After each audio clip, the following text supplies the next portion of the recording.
सेतू अभ्यास सन 2026-27 इयत्ता 4थी विषय मराठी घटक क्रमांक 5 अर्थपूर्ण शब्द वापरूया.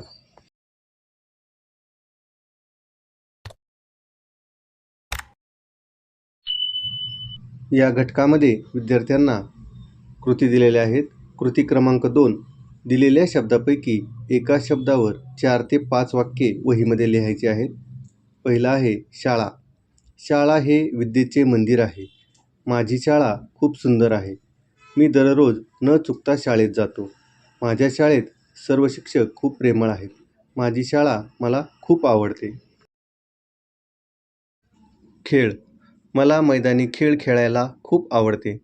रोज संध्याकाळी आम्ही मित्रांसोबत खेळ खेळतो. खेळ खेळल्यामुळे शरीर तंदुरुस्त राहते. मी शाळेच्या क्रिकेट संघातून खेळतो. खेळामुळे आपल्यात सांघिक वृत्ती निर्माण होते. पुढील शब्द आहे आई. माझी आई खूप मायाळू आहे. आई रोज सकाळी मला लवकर उठवते. माझी आई मला अभ्यासात खूप मदत करते. ती सर्वांसाठी खूप छान जेवण बनवते. मी माझ्या आईवर खूप प्रेम करतो. पुढील शब्द आहे मदत. गरजूंना मदत करणे हा चांगला गुण आहे. मी नेहमी माझ्या मित्रांना अभ्यासात मदत करतो.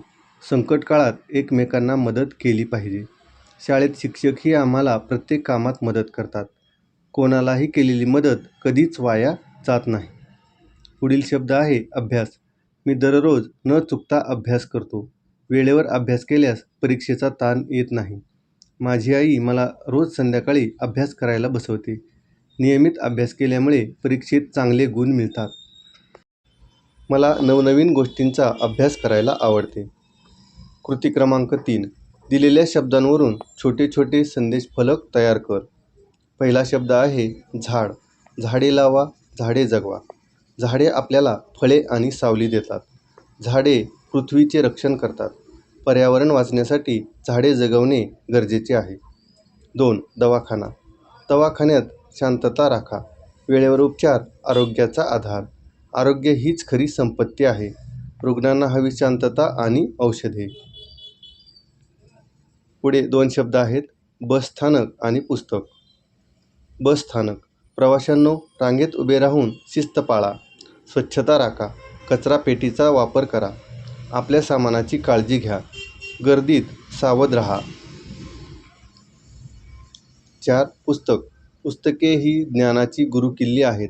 रोज वाचा. वाचाल तर वाचाल. पुस्तकांशी मैत्री करा. पुस्तक तुमचा सर्वात जवळचा आणि निस्वार्थी मित्र आहे. कृती 4थी खालील वाक्याच्या पुढे कंसात दिलेल्या क्रियापदांचे योग्य रूप तयार करून लिहा. जसे बाईंनी पाहुण्यांचे स्वागत केले. करणे हे क्रियापद आहे. प्रणालीने साठेबाईंची भेट घेतली. रमेश आपल्या जागेवर जाऊन बसला.